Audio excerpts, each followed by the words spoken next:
le président Macky Sall et ses alliés, Abdoulaye Wade, Karim Wade, les législatives et plusieurs autres sujets.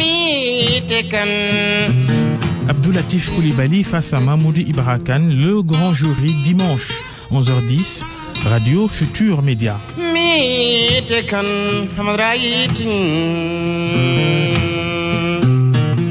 Mesdames, Messieurs, bonjour. Merci de nous renouveler votre fidélité. Nous recevons ce dimanche Abdoulatif Coulibaly. Bonjour. Bonjour. Abdoulatif, vous êtes le directeur général de l'ISIC, École de formation en journalisme et communication.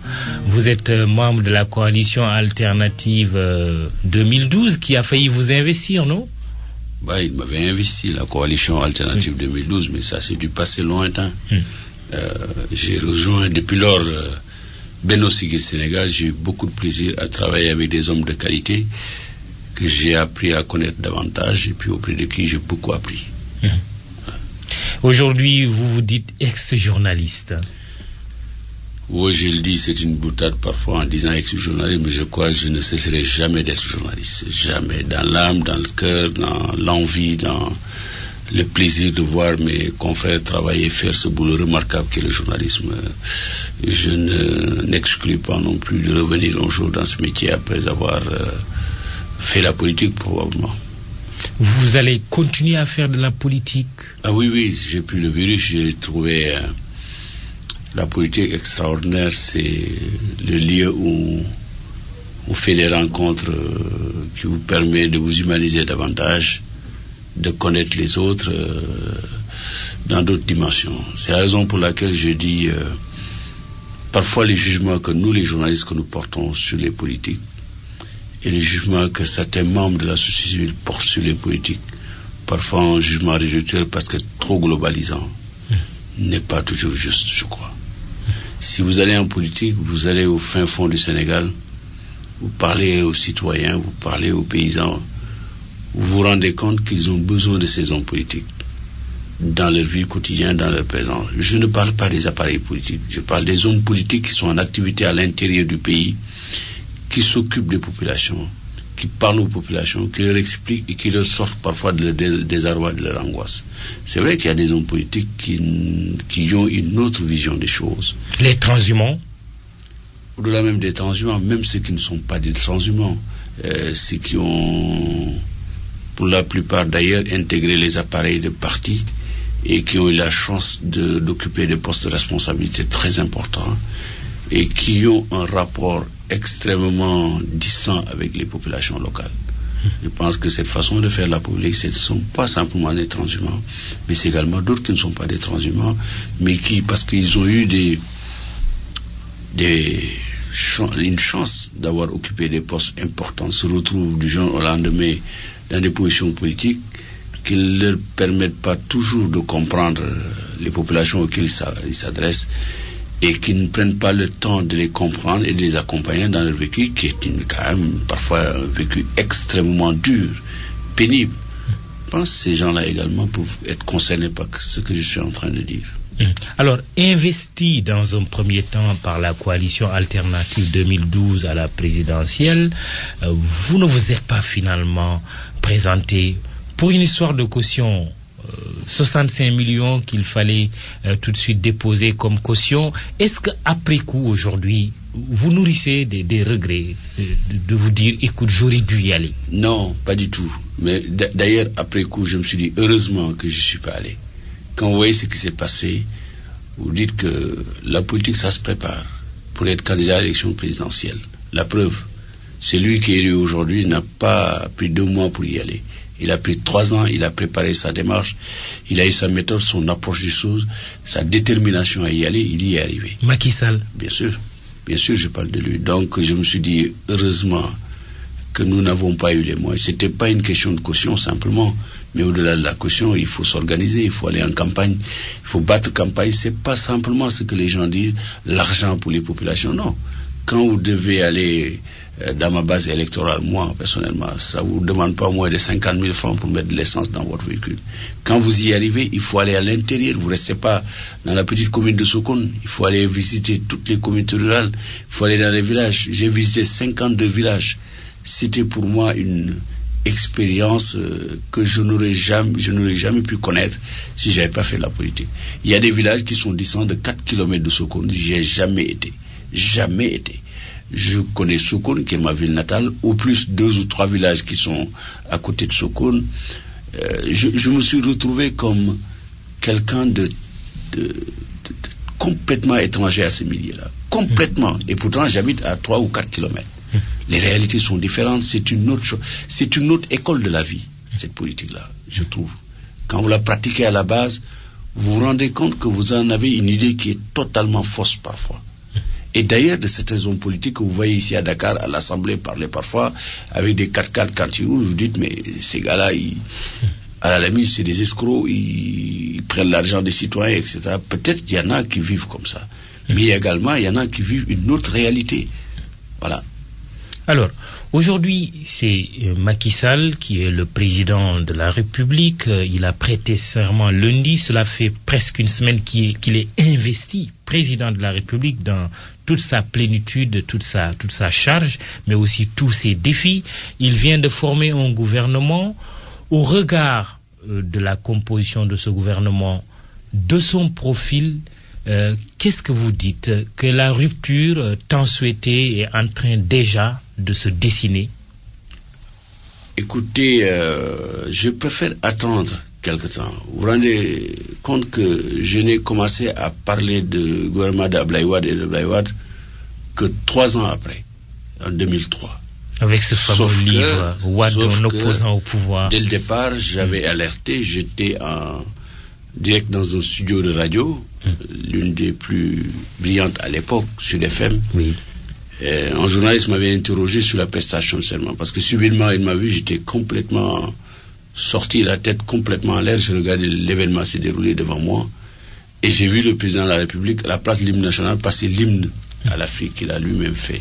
Quand le journaliste m'a interrogé, je lui ai expliqué ma préoccupation, mon inquiétude, en disant, ce que je vois aujourd'hui ne me paraît pas, n'augure pas des lendemains meilleurs pour Pourtant, moi. vous aviez dansé pour accueillir l'élection de Wade en 2000. Est-ce que cette fois-ci, vous avez dansé pour accueillir l'élection de Macky Sall? Oui, mais moins que je l'ai fait à l'époque. Parce que d'abord, j'étais dans une position de journaliste, j'observais les choses, l'alternance n'a jamais eu lieu au Sénégal.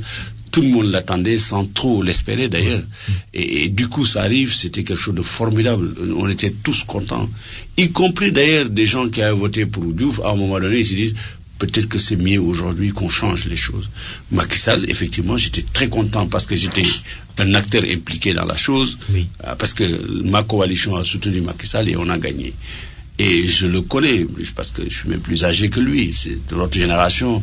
Donc j'étais très content de voir que, voilà un jeune qui vient d'être élu, un jeune né après l'indépendance, je trouvais ça formidable pour moi en tout cas. C'était quelque chose de magnifique. Donc j'étais très très très content, doublement d'ailleurs. Content parce que, bon, il fait un peu du régionalisme, nous sommes de la région de Fatick tous les deux. Content également parce que je suis quand même à le connaître. Parce que dans des situations où c'était assez difficile pour lui, disons que c'est à partir de ce moment que je l'ai vraiment connu, à faveur de rencontres alors qu'il était encore président de l'Assemblée nationale. D'ailleurs, ces rencontres-là, si le pouvoir était au courant, il aurait vite débarqué, je suis sûr. Enfin, je ne trahis pas de secret. Et ensuite, il m'a fait inviter à Genève, nous étions ensemble, nous avons passé une bonne dizaine de jours là-bas, beaucoup discuté du pays et son projet, je le voyais venir. Donc pour toutes ces raisons également, et parce qu'Abdoulaye Wade partait, le plaisir était là. Mais ça ne m'a pas empêché non plus de dire des choses que je pensais. Quand j'ai appris qu'il devait prêter l'avion, je l'ai dit à votre micro d'ailleurs, l'avion de commandement au président Abdoulaye Wade sortant, j'ai dit, je ne pense pas que ça traduit ces gestes-là en geste de bonne gouvernance et de transparence dans la gestion du bien public. Finalement, il y aurait renoncé. Mais c'est parfait qu'il ait renoncé. Je suis heureux de l'entendre. Je viens de l'apprendre d'ailleurs. C'est une pression qu'il subit là. Oui, mais le président de la République doit subir toujours des pressions. Heureusement qu'il en subit d'ailleurs. Parce que si vous n'êtes pas prêt à subir des pressions, ne demandez pas à occuper le poste de président de la République. Il y a des forces centrifuges qui convergent toutes vers vous. Vous avez la capacité de faire face et de savoir faire le départ entre les forces qui sont les forces allant dans le sens du progrès de la nation, et les forces qui tirent vers le bas. Et c'est ça. J'ai lu dans la presse aujourd'hui qu'il a dit à ses amis, bon, permettez-moi quand même, j'ai subi beaucoup de pression, mais il doit en subir, et ils vont en subir tous les jours. Heureusement qu'ils en subit d'ailleurs. Ça dépend de quelle pression. Et c'est à lui de comprendre quelles sont les pressions qui sont dans l'intérêt de ce pays, et par conséquent dans son intérêt à lui-même, et les pressions qui ne vont pas dans l'intérêt de ce pays-là. C'est ça. Toujours est-il que donner sa parole, après y revenir, ça peut ressembler à quelque chose. C'est vrai, bon. Qu'on ne voudrait pas peut-être nommer, en tout cas un manque d'élégance, non? Non. Il avait, sur le cas, par exemple, de l'avion engagé présidentiel. sa parole dans une perspective qui n'était pas heureuse pour ce pays-là. Mais il la retire, ces paroles-là. Parce que simplement, il s'est rendu compte, si tel est le cas aujourd'hui, qu'il a renoncé, qu'il s'est rendu compte qu'il s'est trompé. Ce qu'on peut lui reprocher, ce n'est pas de renoncer, c'est peut-être d'avoir pris une telle décision sans avoir pris toutes les précautions de départ, en consultant et en demandant si un tel geste était convenant ou non convenant pour le Sénégal. Il aurait dû le faire pour ce coup-ci. Oui, je le crois, honnêtement. Maintenant qu'il ait renoncé, on applaudit, mais je ne dirais pas que c'est du wahouahet, au contraire. Ça confirme l'état du wahouahet pour bien faire. Oui, mais je ne veux même pas employer le mot wahouahet. Je veux dire, heureusement qu'il a compris, parce qu'au fond, un chef d'État, c'est ça aussi. C'est de savoir mesurer la portée des actes qu'on pose et de savoir écouter les critiques qui sont formulées à l'endroit de tels actes. Et que si vous pouvez renoncer, vous y renoncez parce que ces actes ne sont pas bons pour la nation. Et ça, je l'en félicite au contraire. Je ne dirais pas du wahouahet, ça n'a absolument rien à voir. Alors, est-ce que la rupture, vous la sentez déjà dans la volonté, mais aussi dans les actes posés, surtout à travers le nouveau gouvernement qui vient d'être mis en place, dirigé par Abdoul Mbaye, un banquier, mais aussi qui a d'autres personnalités au profil que vous jugeriez comment? Oui, voyez-vous, je ne fais pas partie des gens qui pensent que la rupture est nécessairement observable à travers un certain nombre d'indicateurs comme des hommes, par exemple. Ça peut être le type de gouvernement qu'on a eu ces 12 dernières années était tellement loufoque et bouffon parfois qu'on ne peut pas mesurer les actes que Macky Sall pose aujourd'hui pour dire qu'il y a la rupture. Parce que c'était la caricature, les gouvernements avec Abdoulaye Wade. Dès lors qu'on fait les choses normalement, on suppose qu'il y a la rupture. Ce qu'Abdoulaye Wade faisait, ça n'aurait jamais dû avoir lieu. Jamais. Un gouvernement de 42 membres, avec plus de 10 ministres d'État, c'est une anomalie. Et quand vous redressez les choses, on dit rupture. Je ne crois pas qu'il y ait une innovation majeure par rapport à ce que Senghor avait fait. Par rapport à ce qu'Abdou Diouf avait fait, par exemple. Nommer des gens responsables, avec un profil adéquat. Disons, je ne parle pas de rupture, mais je parle de normalité. Vous avez des réserves, par exemple, sur certains profils? Je n'ai pas une préoccupation. Commençons par le chef d'équipe, Abdoul Mbaye. Abdoul Mbaye, c'est de quoi je parle. C'est un homme que j'ai beaucoup apprécié professionnellement. Ce que j'ai dit, s'il l'entend, il sait pourquoi je l'ai dit. Des circonstances où beaucoup ne pensaient pas à lui ou ne remarquaient pas ce qu'il faisait. J'avais vu qu'il avait fait un travail remarquable au niveau de la BC. Je l'ai lu dans la presse. J'étais personnellement, je ne connais rien aux finances ni à la banque, mais j'étais personnellement, en tout cas, impressionné par ce travail qu'il avait fait. Il n'y avait pas beaucoup de cadres au Sénégalais à l'époque qui avaient pris leur plume pour lui envoyer une correspondance privée, pour le féliciter. C'est pas lui seul que j'ai fait. J'ai fait également à l'endroit d'autres Sénégalais qui ne sont pas aujourd'hui au niveau de la primature. Je lui ai envoyé une correspondance en sa qualité de président directeur général de la BC. J'ai la réponse d'Abdoul Mbaye, une très très bonne lettre. Donc, je pense honnêtement que c'est un garçon, c'est un homme extrêmement compétent pour ce qu'il fait. Il ne faudrait pas non plus que nous versions dans un angélisme de mauvais aloi, en la circonstance d'ailleurs. Pourquoi? Je considère pour ma part qu'un gouvernement n'est pas un conseil d'administration. La primature n'est pas aussi une direction générale d'entreprise. Il faudrait qu'on se garde de croire que parce qu'on a nommé un banquier compétent, qu'on aura un Premier ministre compétent. Pour l'instant, ce que je dis, Macky Sall a son Premier ministre. À lui, le Premier ministre nommé, de prouver qu'il est le Premier ministre du Sénégal. Et ça, c'est extrêmement important. Parce que ce n'est pas parce que vous avez des compétences reconnues, il y a un présupposé favorable, qu'il faille en conclure aujourd'hui qu'il sera le Premier ministre à la hauteur des tâches qui lui seront confiées.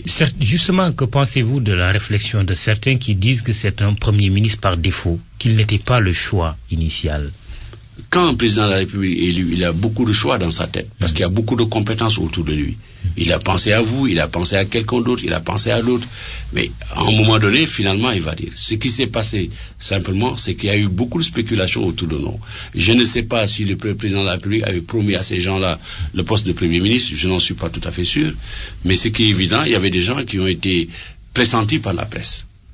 Ça, ce que la presse pressent et ce que le président a fait, ce n'est pas nécessairement vrai. Mais il reste que les gens qui avaient été cités dans la presse, il y en a un au moins qui est sorti de ce lot-là. C'est Abdoul Mbaye. Oui, Abdoul Mbaye, le technocrate, le redresseur de banque. Mais il y a une affaire aujourd'hui qui ressort, c'est l'affaire d'une inculpation pour escroquerie et autres.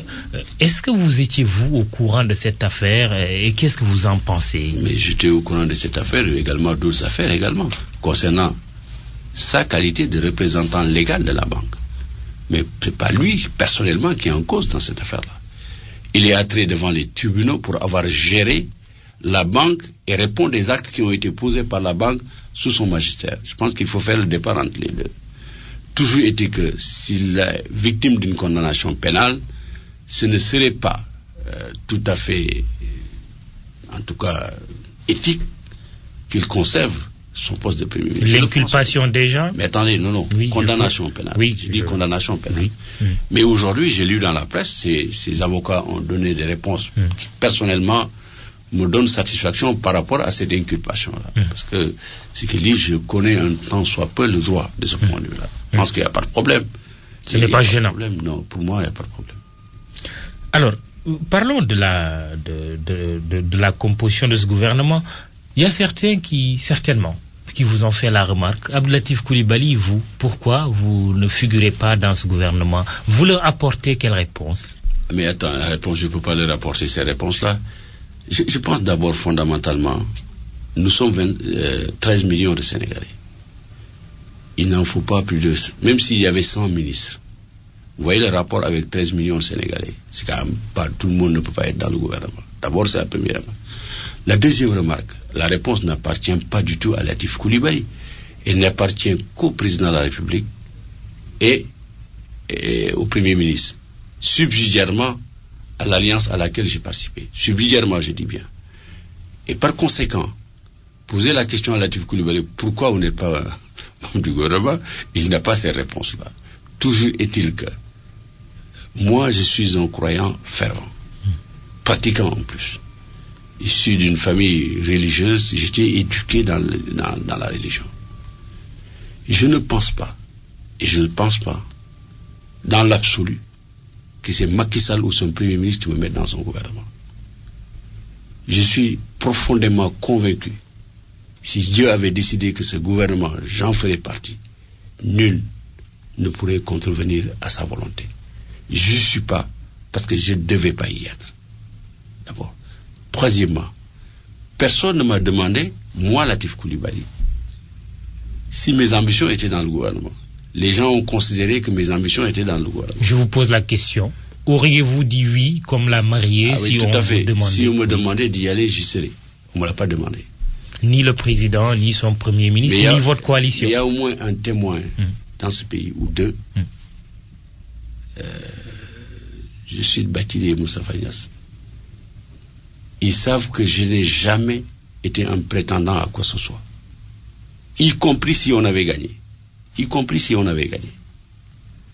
Je peux vous dire, au départ, quand j'entrais en politique, j'ai nourri une ambition par contre, celle d'être député à l'Assemblée nationale.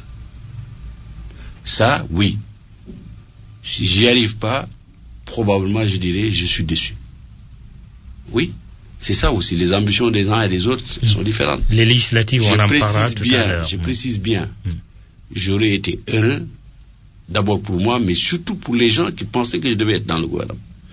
Que j'y sois. Mais j'y suis pas. Mais par contre, si demain je suis pas parlementaire, je serai dessus. Ça, au moins, j'anticipe ça, je vous le dis. Voilà. On en parlera tout à l'heure. Bon, allons-y. Le choix des ministres qui représentent votre coalition, Benno Siggil Sénégal, Matassi Diallo, Malick Gakou, Mansour Sy et Khoudia Mbaye Seydi. Bon choix par rapport à ces profils. Ça fait du bruit en tout cas. D'abord, c'est lui qui apprécie en disant c'est un bon choix. Ils ont apprécié, ils trouvent que c'est un très bon choix. Ils sont dans le gouvernement. À preuve, ils sont dans le gouvernement. Maintenant, si on se met à disséquer les profils des uns et des autres, on ne trouvera toujours des qualités et des défauts qui puissent expliquer qu'ils ne soient pas dans le gouvernement. En l'occurrence, je n'ai vraiment pas à émettre de jugement de valeur, quel qu'il soit, sur la qualité de ces hommes. Je peux simplement vous dire, il n'y a pas de raison qu'on puisse considérer un instant que ces 4 personnalités-là n'ont pas le profil pour être ministre. Il n'y a aucune raison pour moi. Voilà. Très bien. Nous recevons dans cette émission le grand jury, le journaliste écrivain Abdoulatif Coulibaly, qui fait aujourd'hui de la politique, membre de la coalition Benno Siggil Sénégal, qui soutenait la candidature de Moustapha Niasse. Latif, on va revenir sur l'avion présidentiel. En réalité, quand on en parle, c'est comme si c'était un avion. En réalité, il y en a 2. La pointe de Sarène et la pointe de Sangomar. Sur ce dernier avion, vous avez écrit en dénonçant le prix que ça avait coûté pour sa réfection, mais aussi l'achat même du nouvel avion autour d'une 20aine de milliards. Aujourd'hui, on doit faire comme si de rien n'était après avoir dénoncé la pratique du président Abdoulaye Wade qui est parti, mais le problème il est toujours là. Qu'est-ce qu'il faut faire de ces avions? Vous savez, j'ai lu un rapport de l'aviateur, du pilote qui avait le mandat technique sur la réfection de l'avion. Le mandat technique, je veux dire, il n'avait pas les décisions politiques. Mais c'était à lui de conseiller le président de la République les conditions dans lesquelles la réfection de l'avion devait se passer. Je parle du général Madické Seck. Son rapport est un rapport remarquable de ce point de vue-là. Si probablement on l'avait suivi, tout ce qui s'est passé ne se serait pas passé. Moi, je le crois honnêtement. Il avait indiqué les conditions dans lesquelles l'avion devait être réfectionné à Miami. Et ensuite, il a mis en garde le président sur les conséquences financières du transfèrement de la réfection de l'avion à Londres. Et il rencontre la mission. Je ne dirai pas où j'ai trouvé le rapport, mais j'ai eu le rapport, où il explique au président de la République que justement l'avion tel qu'il est réfectionné à Londres remplit toutes les conditions techniques de fiabilité et tout, il n'y avait pas de problème. Mais qu'en l'occurrence, à la fin, ce sont les gens à qui on avait refusé le marché qui viendront certifier techniquement la validité du travail qui a été fait. Autrement dit, B.F. Goodrich est le seul habilité par Boeing pour faire ces réflexions techniques. Et qu'après avoir fait le travail à Londres, ce sont les techniciens de B.F. Goodrich, qui est une société américaine dont les ateliers sont basés à Miami, qui vont à Londres pour certifier de la fiabilité du travail qui a été fait. Mais qu'on triplait ou qu'on doublait les prix. Voilà. Donc cet avion-là, il a expliqué que si on le réfectionne, voilà sa durée de vie, voilà ce que ça va donner. Bref. Mais également, il dit, si ça vient à l'avion, plutôt que de le mobiliser, de faire des courses, vous pouvez le faire comme le Burkinabé a fait, Blaise Compaoré. Louer son avion, laisser son avion à un sujet de location, faire appel à l'avion dès qu'il en a besoin. Vous comprenez? Ça vous permet d'entretenir l'avion parce qu'on le loue à des VIP et parce qu'il rapporte l'argent, son entretien soulage le trésor public. Il avait dit un certain nombre de choses. On ne l'a pas suivi, bien. Ça, c'est la pointe de Sangomar. Vous êtes en train de dire que la pointe de Sangomar peut toujours servir, on n'avait pas besoin d'acquérir un nouvel avion. En 2001, on en a fait un bijou, un joyau. On a tout changé. On a transformé l'avion parce que c'est faisable. C'était, vous savez, l'avion du commandement du président nigérian. C'est ça qui a inspiré le président Abdoulaye Wade avec Obasanjo à l'époque. C'est un bijou qu'on a fait. Le Boeing 727-200 a été transformé, complètement transformé. Et ça, vous prenez un pilote de ligne, vous direz la même chose. C'est ridicule quand j'ai entendu les gens dire que l'avion a subi au-dessus de l'Espagne, il faut le faire. Un problème de cockpit. C'est des histoires. C'est des histoires. L'histoire de cockpit, ça peut arriver à n'importe quel avion, vous descendez, après on répare. Il y a un pilote qui m'a dit, si un pilote engage un avion dans des zones de turbulence extrême avec des blocs de glace, c'est que ce pilote-là doit, je ne sais pas comment on l'appelle, d'ailleurs un cunnilinguiste, je ne sais pas comment dans leur jargon, si un pilote engage un avion et puisse avoir un accident pareil, immédiatement on doit le descendre de son avion.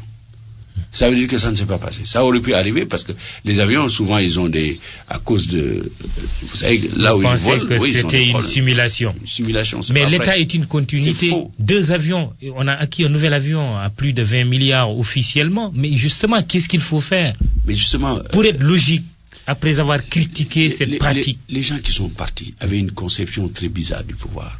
Le pouvoir, c'est la jouissance à l'extrême. Un petit avion, un Boeing 707, il faut le changer par un A319 ou un 321, je crois. Il a un 321 ou un Airbus 321. Équipé, c'est que vous imaginez le président du Sénégal acheter l'avion de commandement du président français. Oui. Vous imaginez? C'est le seul repère, c'est ça. La France, dont le PIB fait 1 million de fois le PIB du Sénégal. Peut-être 1 million de fois plus riche que le Sénégal. D'accord. On va acheter l'avion de commandement du président français. Il ne faut pas rêver quand même. Le fait est là. Oui, il est là. Qu'est-ce que les nouvelles autorités, à commencer par le président de la République, Macky Sall, qu'est-ce qu'elles doivent faire, ces nouvelles autorités? On ne peut pas renoncer à l'avion, ou si on peut le vendre, peut-être on peut le vendre, je ne sais pas moi. Bon, le Sénégal a acquis un prestige. Quel avion? Pointe de Sarène ou Pointe de Sangomar, finalement? Quel avion il faudrait vendre? Je ne vois pas pourquoi on a 2 avions de commandement.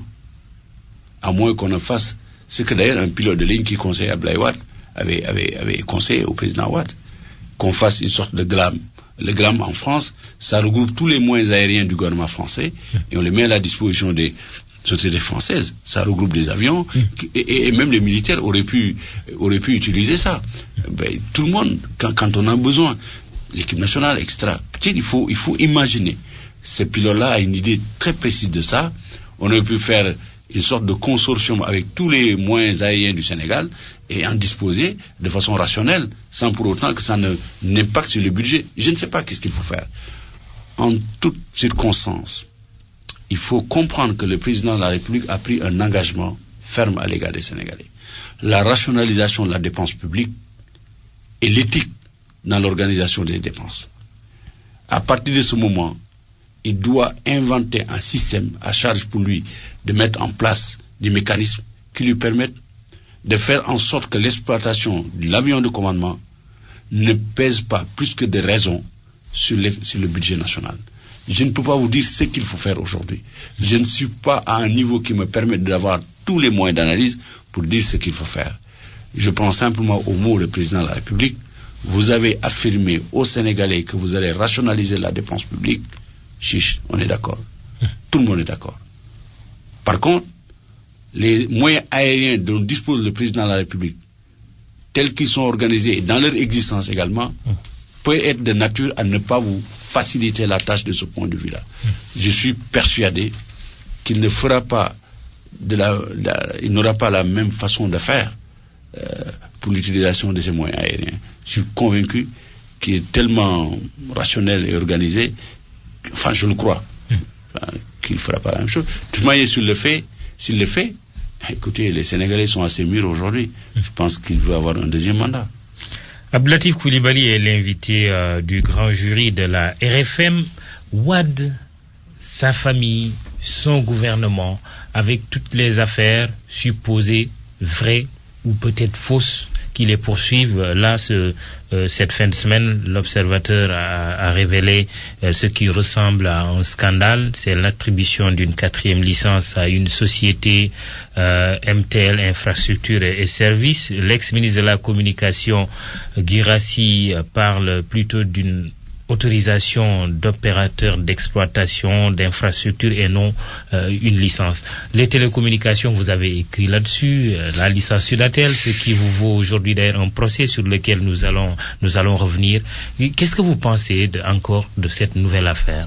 J'ai entendu le ministre, l'ex-ministre s'expliquer laborieusement et faire la sémantique entre autorisation d'exploitation d'infrastructures, je ne sais pas trop d'ailleurs ce qu'il veut dire par là, mais sans aucun doute, il a raison du point de vue juridique.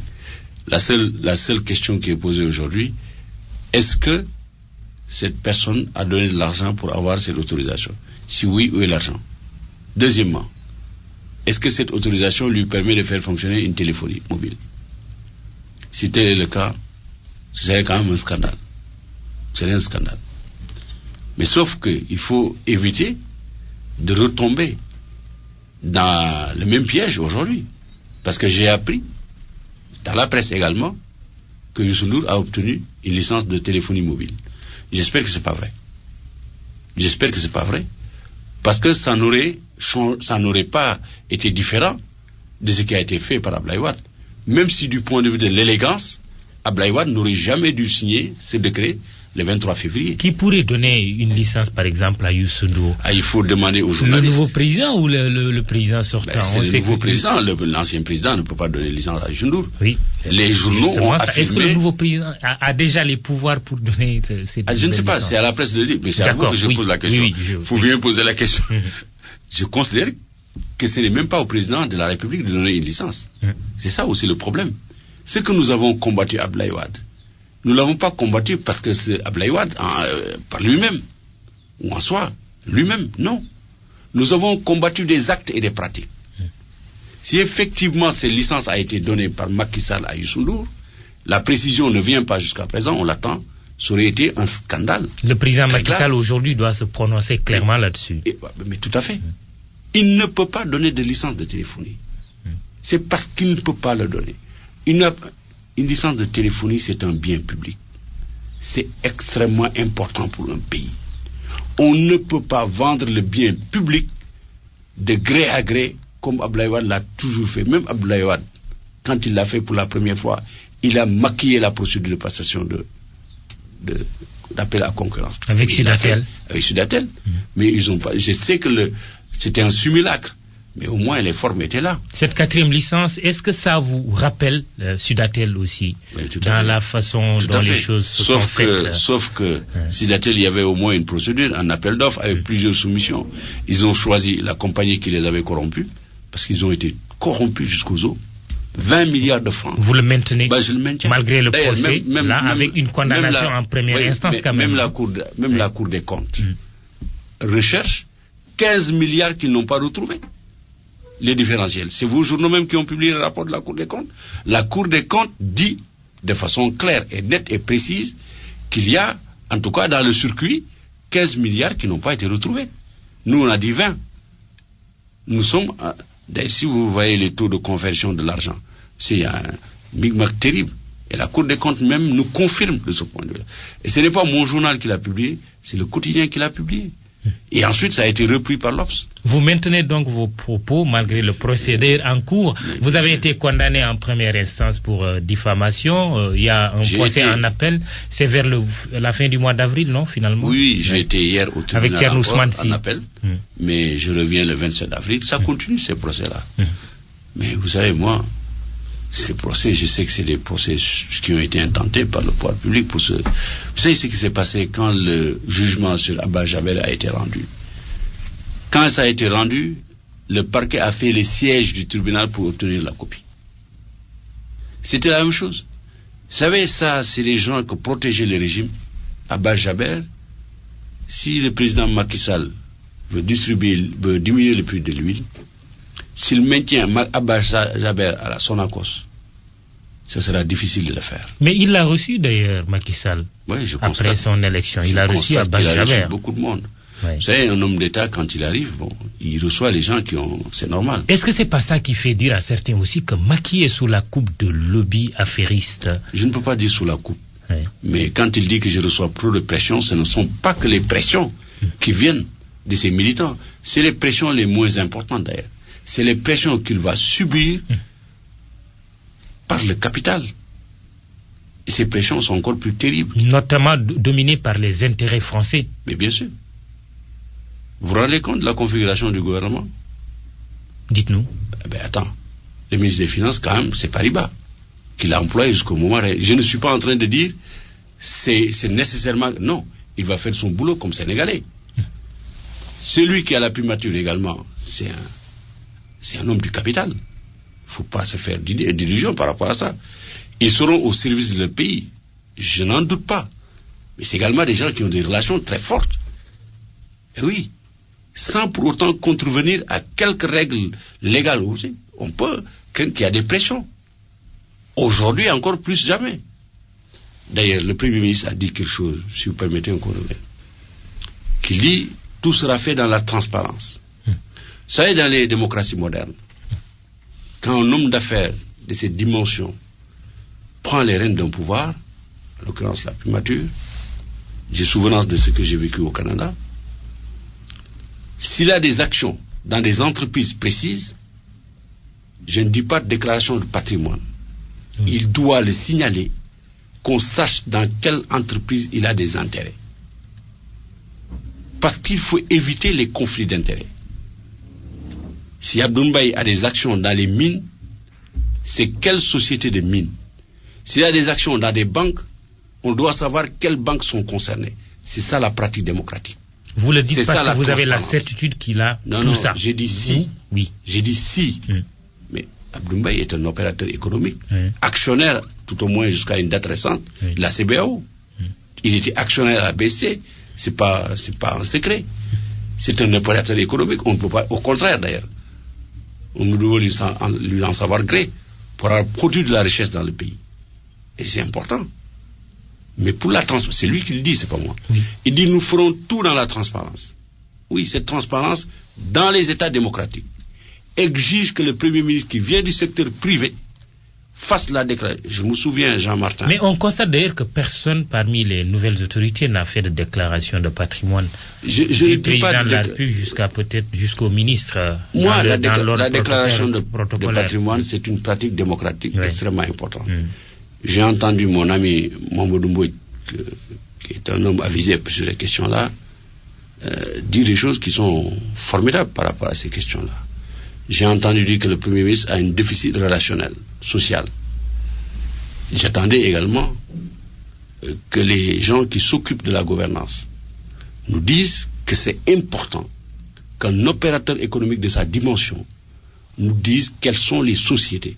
Dans certaines démocraties d'ailleurs, on va jusqu'à demander au Premier ministre, dans des cas Jean-Martin du Canada que je connaisse, qu'il mette, à défaut de vendre ses actions, qu'il les mette en gestion fiduciaire. C'est-à-dire on confie la totalité de ces actions, leur gestion, à une entreprise privée connue qui s'en occupe en dehors de la connaissance même d'informations pratiques sur ce qui se passe. Parce que vous savez, on veut éviter les conflits d'intérêts.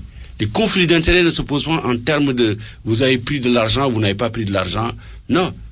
Ça veut dire que chaque geste que vous posez dans la conduite de votre sacerdoce, ces gestes doivent être conformes à l'intérêt public. Voilà ce que je suis en train de dire. Mais doit-il être le seul, lui, le Premier ministre, à faire cette déclaration de patrimoine? Non, je ne parle pas de déclaration de patrimoine. Il faut qu'on fasse le départ. D'accord. Ce n'est pas une déclaration de patrimoine. Il n'est pas obligé de dire j'ai tant d'actions dans telle entreprise. Mais qu'on sache dans quelle entreprise il a des actions. Absolument. Voilà. Je ne suis pas en train de nous révéler, mais il faut qu'on comprenne où il a des intérêts. Qu'on le sache. Très bien. Voilà ce que je suis en train de dire. Alors, nous recevons Abdoulatif Coulibaly. Je reviens au président Wade, sa famille et son régime de manière générale. À votre avis, avec toutes les affaires évoquées qui peuvent être vraies comme fausses, Wade doit-il être poursuivi pour bien mal acquis, par exemple? Doit, c'est un terme assez fort pour moi. Je crois qu'Abdoulaye Wade est un citoyen sénégalais, un justiciable. Je ne peux pas présupposer comme ça qu'il a posé des actes et des gestes qui font qu'il doit être poursuivi aujourd'hui. Je peux pas le dire. J'attends du chef de l'État, son Premier ministre, du ministre de la Justice, qu'on donne les moyens à la justice d'être indépendant et libre, qu'on lui permette de faire un travail et qu'on examine en profondeur, sans concession, tous les rapports d'inspection qui ont été faits par la Cour des comptes, par l'inspection générale d'État. Et qu'en toute indépendance, la justice cherche et trouve ceux qui ont commis des délits, de prévarication, de corruption, de concussion et de détournement des deniers publics. À commencer par lui, le chef de l'État. Vous savez, il ne peut être poursuivi que par le biais d'une procédure spéciale. Absolument. Qui se déroule devant la Haute Cour de justice. Et il ne peut être poursuivi que pour des faits de haute trahison. Maintenant, ce sera à la justice de le dire. Mais moi, Latif Coulibaly, vous dire péremptoirement ici qu'il doit être poursuivi, je refuse. Est-ce que vous voyez le nouveau président de la République capable de faire déclencher cette procédure? Macky Sall, dont on dit qu'il est le fils spirituel de Wade, qu'il doit son ascension fulgurante même au même Wade. Mamoudou, j'insiste. Si c'est lui qui doit en décider, ça pose un problème. Il faut que la justice en décide en toute souveraineté. Parce que si vous dites capable, ça veut dire qu'il aura les moyens de l'entraver, de l'autoriser ou de le favoriser. Et ça, c'est ça que nous avons combattu avec le régime passé. Nous n'allons pas faire comme si c'est normal aujourd'hui. Il ne faudrait pas qu'il ait les moyens. Je sais que je rêve. Je sais que je rêve. Mais moi, je connais la ministre de la Justice. C'est une dame brillante. Une militante. Aminata Touré. Tout à fait. J'ai eu la chance de partager avec elle une récompense, ou en tout cas une distinction mondiale, quand Time a fait de nous deux. Avec une Ougandaise, les 3 Africains qui ont été choisis à l'époque, les 100 personnalités de l'année décembre 1994, qui auront à influencer de façon décisive dans leur domaine respectif d'intervention leur pays. Youssou Ndour en a été bénéficiaire, je crois, il y a 3 ans. Je dis, cette dame-là, je la connais. Si elle a la volonté politique, elle la traduira en acte au ministère de la Justice. Ça veut dire simplement que c'est lui qui doit être poursuivi, le sera. Mais c'est à la justice de le dire. Alors le président Wade ne pense même pas à lui-même ou à d'éventuelles poursuites. Il pense à son fils Karim Wade. Il a dit, juste après sa défaite, il n'a pas géré d'argent, Karim Wade, pour le défendre. Je m'excuse auprès de lui, il est parti maintenant, je le laisse tranquille, c'est un citoyen. J'ai entendu les gens qui n'ont jamais été un avocat très brillant. D'ailleurs, cette fois-ci, il ne l'est pas du tout. La théorie de gestion de fait, elle existe, non? Et comment un ministre de la République, administrateur des crédits et ordonnateur de dépenses, lui-même, et comment il peut dire qu'il n'a jamais été? Même si son secrétaire général a ordonné des dépenses, il ne l'a pas fait de façon normale. C'est illégal, c'est Karim Wade qui doit être poursuivi. S'il y a des actes de gestion... Il le doit, bien sûr. Aujourd'hui. Non, je veux dire, s'il a commis des faits, il peut être poursuivi. Lui, il est en train de théoriser en droit qu'il ne peut pas être poursuivi en droit. C'est faux. Ça, c'est un étudiant de première année de droit n'aurait pas dit ça. En quoi, par exemple, concernant la gestion de l'ANOCI, puisque vous avez écrit là-dessus, comptes et mécomptes de l'ANOCI, il était le président du conseil de surveillance, lui, Karim Wade, il pourrait faire l'objet de... Tout le monde sait que c'est à lui qu'on a remis les 26 milliards qui devaient construire les 6 villas. Il n'a jamais construit. Où est-ce qu'il a mis ces 26 milliards? Ah oui, bonne question. Mais il faut la poser. Il faut l'inviter dimanche. Là. Dimanche vous prochain, pensez que ça a fait l'objet d'un enrichissement personnel? Je ne sais pas. Je l'aurais dit dans mon livre. Je dis, je ne sais pas s'ils se sont enrichis personnellement, mais cet argent leur a été confié. On n'a pas vu le résultat sur le terrain. Le méridien président, ils ont prétendu qu'ils l'ont réfectionné. C'est faux. Ils ont réfectionné 6-8. Allez, le rapport. Ça existe, ça. Il y a un rapport sur ça. Ils n'ont même pas... C'est la catastrophe. Si la justice fait son travail et que la politique pénale est indépendante de ce point de vue-là, il n'y a aucun moyen qu'il puisse échapper à la justice. Aucun. Abdoulaye Baldé, qui a été le directeur exécutif de l'ANOCI, juste après la déclaration du président Wade, a dit il y a eu des choses plus graves, je le cite en substance, ailleurs. Ouais. Ça veut dire qu'il confirme qu'il y a des choses très graves. Très graves. Lui qui disait que je faisais dans mon livre la masturbation intellectuelle, il vient de confirmer qu'il y a des choses très graves à l'ANOCI. Il a dit il y a des choses encore plus graves ailleurs.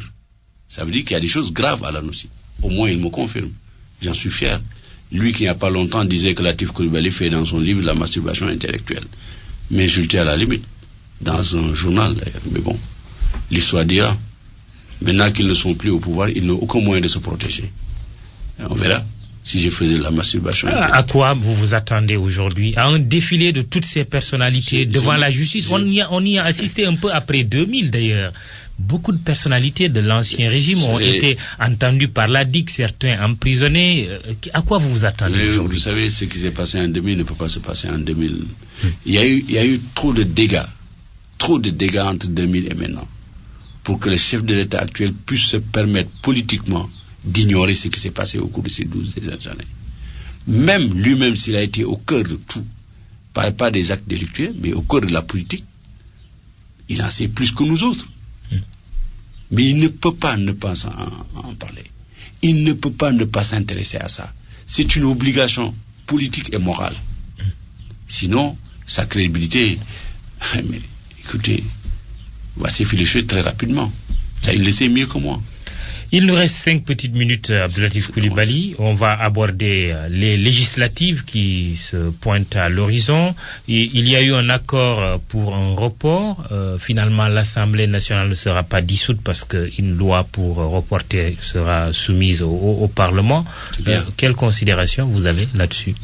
Pour ma part, je considère qu'une démocratie majeure est une démocratie qui est capable de trouver le consensus à chaque fois que de grandes questions se posent. Pendant 12 ans, nous avons assisté à un affrontement. Ça veut dire simplement que ceux qui poussaient à l'affrontement aujourd'hui sont dans une position quasiment de faiblesse. Ils n'ont pas le choix. Ils ont accordé ce consensus-là. Tant mieux qu'ils la sont ainsi. J'espère que le jour où l'APR sera fort et qu'il aura tous les rênes du pouvoir, il comprendra ces passations de soi. Je vais revenir sur un fait. Le fait qu'on ait nommé un homme politique aussi impliqué que Mbaye Ndiaye, cela dit, je dis, c'est un très bon Mbaye Ndiaye de l'APR, oui. N'est pas pour moi une bonne indication pour ce poste-là. Ah oui? Oui. Pourquoi? Il est partisan. C'est quelqu'un qui est véritablement partisan. Il y a même maintenant la suppression du ministère des élections. Le même reproche qu'on a fait à Ousmane Ngom est valable pour lui. Sauf que j'imagine qu'il ne fera pas autant qu'Ousmane Ngom. Ousmane Ngom, a priori, on reprochait quoi? D'être un partisan forcené. Mais Mbaye Ndiaye l'est. En quoi Mbaye Ndiaye est-il différent du point de vue de son engagement politique de Ousmane Ngom? Vous le désavouez? C'est pas que je désavoue moi. En tout cas, en tant que ministre de l'Intérieur et organisateur des élections. Je constate qu'il y avait un consensus dans les assises nationales qui préconisait qu'on mette un ministre de l'Intérieur, qu'on nomme un ministre de l'Intérieur qui n'ait pas une couleur politique aussi marquée qu'Ousmane Ngom a pu l'avoir. Premier consensus rompu. Enfin, je ne peux pas dire rompu, mais en tout cas, il y a un engagement qui est constant. Et moi, je vois même que dans est-ce que Macky dans la Sall plateforme... était engagé, lui? Vous savez, quand vous dites je suis engagé pour les assises, je dis, je peux comprendre que vous dites je ne suis pas engagé pour les institutions, mais pour un acte de nomination. Il n'y a rien de plus banal que ça, que de s'engager par rapport à ça. Si on a l'intention de conduire les vrais changements, mais on l'annonce. Cela dit, je n'ai absolument rien du tout contre Mbaye Ndiaye. Mais c'est par rapport aux critiques qu'eux-mêmes avaient formulées à l'époque que moi je reprends. Je me souviens quand Ousmane Ngom a refusé de donner le récépissé à certaines partis politiques. Et même Réumi a été victime quelque part de ça. Mais les gens ont tombé à bras raccourcis sur Ousmane Ngom. Parce qu'on considérait que c'est un homme politique.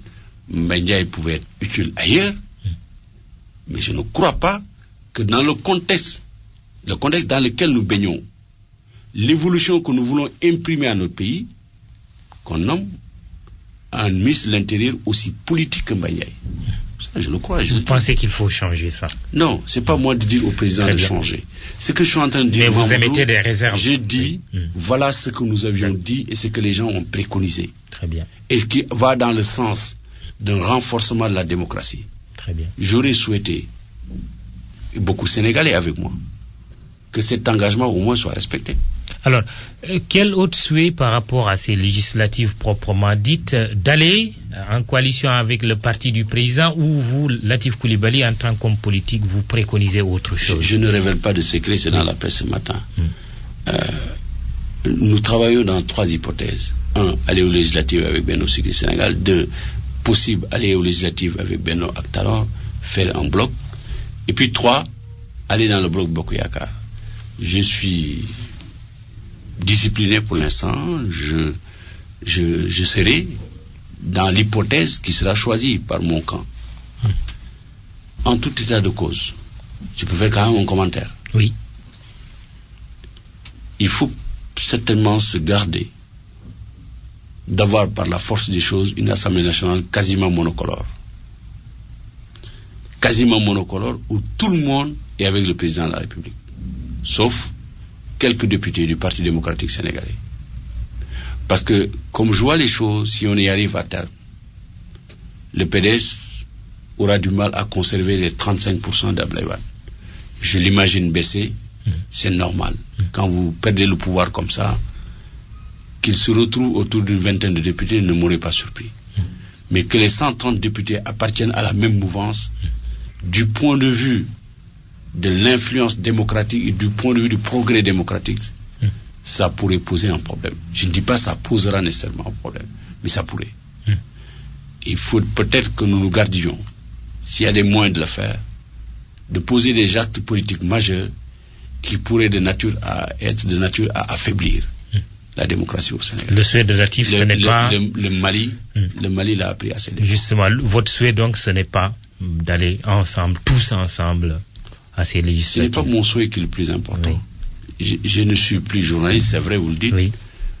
Mais mon indépendance d'intellectuel m'amène à croire que... Voilà, ce que je viens de dire. Voilà. Vous avez évoqué le Mali, c'est vraiment en 30 secondes. Déclaration d'indépendance de l'Azawad, le nord du Mali. C'est vrai, la communauté internationale ne reconnaît pas encore cet État. Vous serez tenté de dire, attention, nous avons notre Casamance, le sud du Sénégal. La configuration des 2 États sont totalement différents. Pour traverser le fleuve et occuper Kaolack, occuper machin, ça va être très compliqué pour les MFDC. Même pour occuper la Casamance. La MFDC, en 30 ans, n'a jamais pu occuper un seul village quasiment. Il occupe plutôt la frontière et la forêt. Tant mieux, mais il faut que ça cesse, la Casamance. Donc comparer les 2 situations totalement différentes. Et nous n'avons pas eu, comme le Mali l'a eu, la guerre en Libye. C'est une tragédie. Et nous n'avons pas à la tête du pays quelqu'un comme ATT, l'Axis, qui n'avait pas compris les enjeux, était quasiment incompétent d'ailleurs. Et voilà le résultat au Mali, c'est ça, j'espère. Pas de souci à se faire pour la Casamance? Ah si, il faut toujours avoir des soucis, parce que les armes, ça circule. Il faut toujours avoir des soucis par rapport à ça. Mais vivre la même situation que les Maliens vivent aujourd'hui, coupure totale du pays en 2, je ne le vois pas au Sénégal. Merci Abdoulatif Coulibaly. Merci. Le temps est terminé. Vous êtes journaliste. Je vous rends peut-être votre casquette écrivain. Je le serai toujours. Et homme politique aussi aujourd'hui, membre de la coalition Benno Siggil Sénégal. Merci d'être venu à l'émission Le Grand Jury, présentée par Mahmoud Ibra Kane, à la technique Abdoulaye Diop. Bon dimanche de Pâques. Rendez-vous dimanche prochain. Merci Mahmoud.